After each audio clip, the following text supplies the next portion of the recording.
Olá, meninas e meninos! Como vocês estão se sentindo? Seja muito bem-vindo a este canal, o Linguística Descomplicada.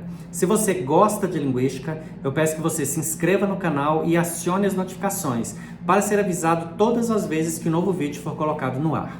Nós estamos falando sobre Saussure e sobre dicotomias, e chegamos à última dicotomia, que é o sintagma e o paradigma. No vídeo anterior, eu fiz uma introdução sobre sintagma. Falei para você que o sintagma é uma palavra grega que significa reunião ou união. E disse para você que dentro dessa perspectiva linguística, desta linguística do Saussure, o sintagma está associado a uma união, uma reunião de palavras que não são colocadas lado a lado de modo aleatório e que formam uma unidade. Nesse sentido, eu posso ter sintagmas, tanto frases como orações, como textos, como livros, como quaisquer outras manifestações linguísticas que sigam os princípios inerentes ao que é o sintagma. Hoje, de início, eu vou começar com você fazendo uma pergunta. Se nós já vimos então que o sintagma tem a ver com a ideia de sistema, eu falei sobre isso no vídeo anterior, que tem a ver com você colocar lado a lado palavras que não são colocadas lado a lado, obviamente de maneira aleatória, eu pergunto para você. O sintagma tem a ver com um dos princípios do signo linguístico. Qual? Você viu os vídeos sobre a teoria do signo linguístico? Tem um conjunto de vídeos lá atrás, você pode voltar lá para ver ou rever. E principalmente o vídeo ou os vídeos em que eu vou falar sobre as características do signo linguístico. E aí, uma daquelas características do signo linguístico está associada a essa noção de sintagma. Qual dessas características do signo linguístico que está então, que eu posso então associar à noção de sintagma? Eu vou lembrar para você quais que são essas características, tá? Porque eu sou bonzinho, gentil e generoso. São a linearidade e a arbitrariedade. Você se lembra o que são cada uma delas duas? Bom, a linearidade é um grande princípio do signo linguístico que diz que eu não posso colocar os elementos constituintes do signo todos de uma vez. Tem que ser um após o outro. E é este princípio que está associado à ideia de sintagma. Então, o sintagma é quando eu coloco estas palavras, as palavras, combino essas palavras seguindo as regras do sistema, mas não de maneira aleatória, e uma após a outra. Eu não posso colocar duas palavras ao mesmo tempo e eu não posso também colocar elas amontoadas, umas sobre as outras. Tem que ser uma de cada vez. Então, a ideia de sintagma vai ao encontro do princípio da linearidade do signo linguístico, que diz que os elementos constituintes do signo são colocados um de cada vez, cada um a seu tempo. Bom, uma outra coisa sobre o sintagma. As relações sintagmáticas baseiam-se no caráter linear do signo linguístico, que exclui a possibilidade de se pronunciar dois elementos ao mesmo tempo. Então, mais uma vez, eu não posso colocar dois elementos ao mesmo tempo na constituição do sintagma, da mesma forma que eu não posso fazer isso na constituição do signo linguístico. A língua é formada de elementos que se sucedem, um após o outro, linearmente. Então, é como se fosse possível a gente visualizar esses elementos sendo colocados um após o outro de modo linear. Na fala isso não é possível, mas na escrita é. Então, vou pegar aqui de novo o livro que eu mostrei para você no vídeo anterior, aí fica mais uma vez como sugestão de leitura, né? E aí nós temos aqui, por exemplo, a palavra linguística. Na palavra linguística, o que você percebe? Você percebe que tem um conjunto de elementos linguísticos, que no caso da escrita são as letras. E esse conjunto de elementos linguísticos, que no caso da escrita são as letras, eles são colocados um após o outro, cada um a seu tempo, e quando você termina a consolidação, a constituição disso, o que você tem? Você tem uma linha.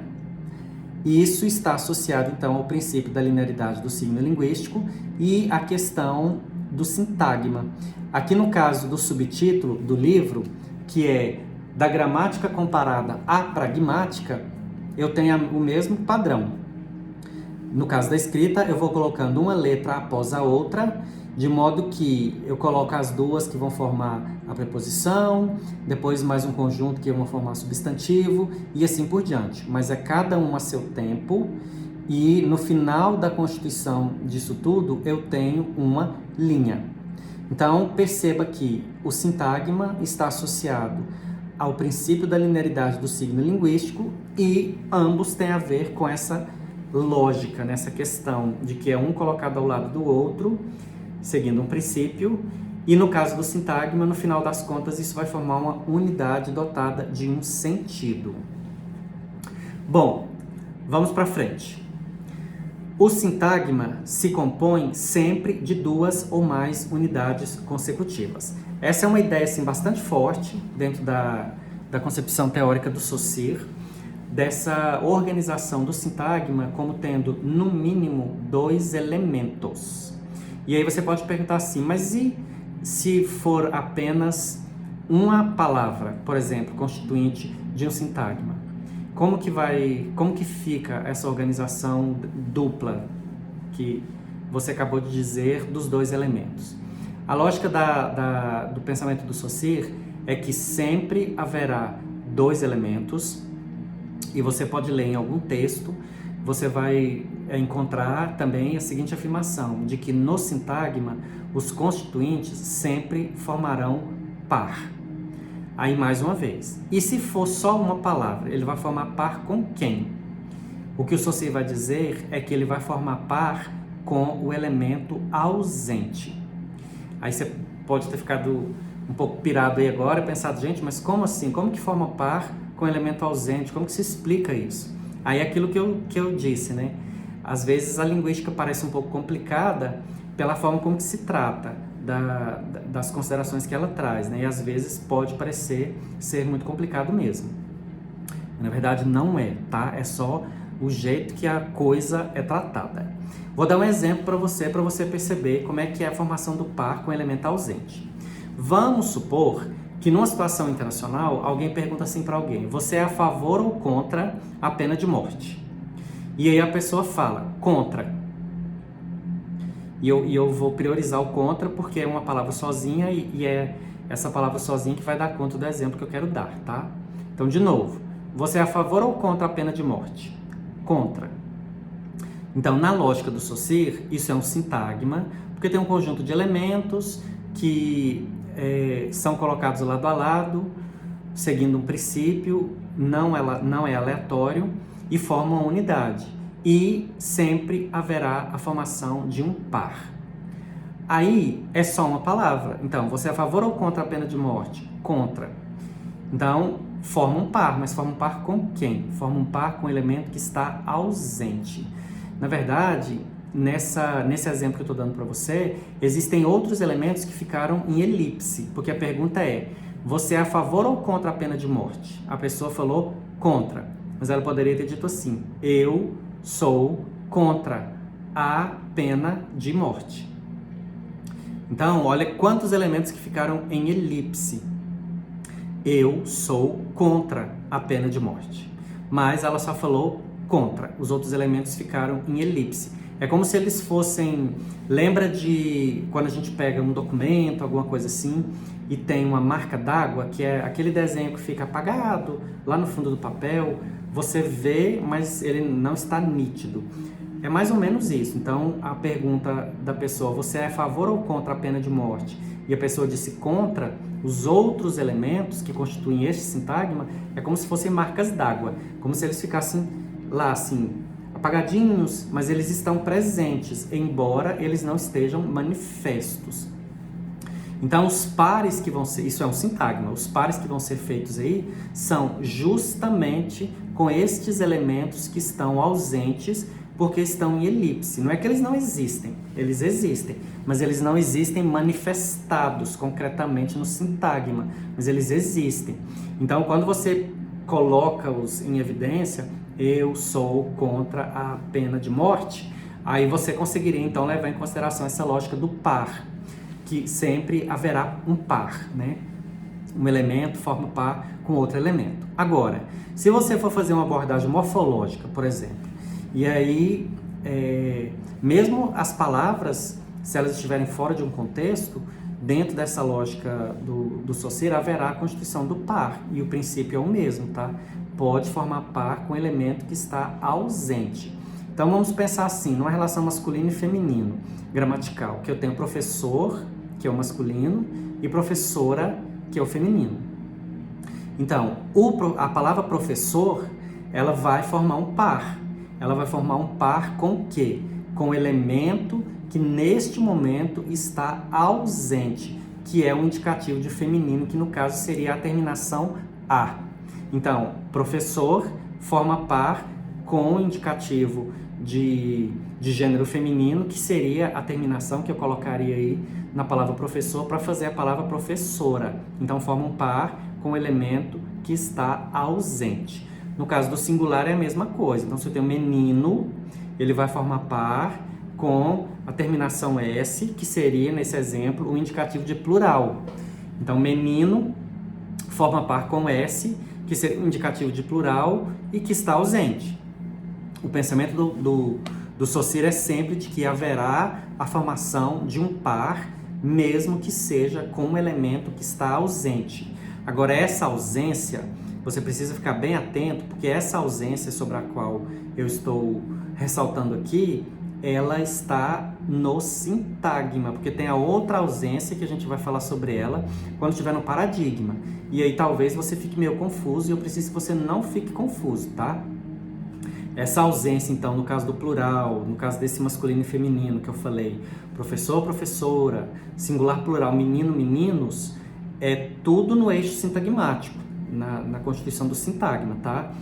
Não é para levar em consideração outro aspecto que seria o paradigma, porque tem ausência também lá no paradigma, mas é outra perspectiva teórica, tá?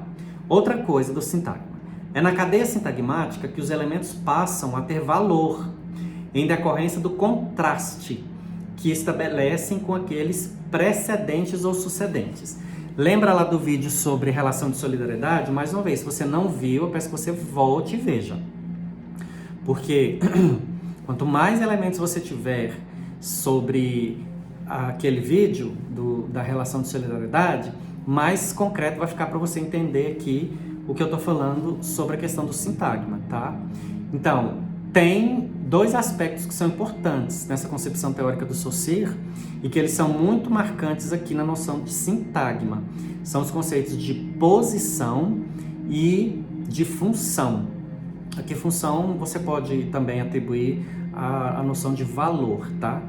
E aí, lá no vídeo da solidariedade, quando eu usei as orações o menino é meu filho e meu filho é menino, eu falei que a palavra menino, ela ganha valor ou função de substantivo ou adjetivo, dependendo da relação que ela estabelece com o elemento que a antecede na oração, que num caso é um artigo e no outro é um verbo de estado. Então, é no sintagma que a relação de solidariedade vai se mostrar como crucial, porque é essa relação de solidariedade que vai, então, ser determinante para a função que a palavra exerce no sintagma, e esta função, este valor, está diretamente relacionado à posição, de modo que esta posição não é aleatória, tá? Então, na estrutura sintagmática de uma oração, eu tenho os elementos constituintes. Então, qualquer coisa que eu colocar no lugar X vai ser Y, mas não é qualquer palavra que eu posso colocar no lugar X, apenas as palavras que podem ter função Y. Ficou claro para você? Eu vou falar de novo. Qualquer palavra que eu colocar no lugar X vai ter função Y, mas não é qualquer palavra que eu posso colocar no lugar X, apenas as que podem ter esta função Y. Então, não é qualquer palavra que eu colocar depois do verbo de estado que vai ser adjetivo, apenas palavras que podem ter a função de adjetivo. Então olha como a questão da função e da posição andam de mãos dadas. Então vou ler de novo o que eu li antes. É na cadeia sintagmática que os elementos passam a ter valor em decorrência do contraste que estabelece com aqueles precedentes ou sucedentes. E essa história do contraste também é importante no conceito de sintagma, porque sempre haverá contraste, tá? Os elementos que constituem o sintagma, um sempre vai ser contrastante com o outro. Mas essa relação do contraste, eu vou voltar a falar nos vídeos que virão, porque ainda tem mais coisa para falar do sintagma, para que esse vídeo não fique tão longo, tá? Então é isso. Se você gostou, peço que você curta, comente, compartilhe com seus colegas para a gente ampliar essa rede de discussão sobre esta linguística descomplicada. Se você não é inscrito, eu peço que você se inscreva, clique no sininho para você ser avisado todas as vezes que o novo vídeo for colocado no ar, ok? Muito obrigado por você ter ficado aí, se cuide, se ame, seja uma pessoa melhor e até o próximo. Tchau!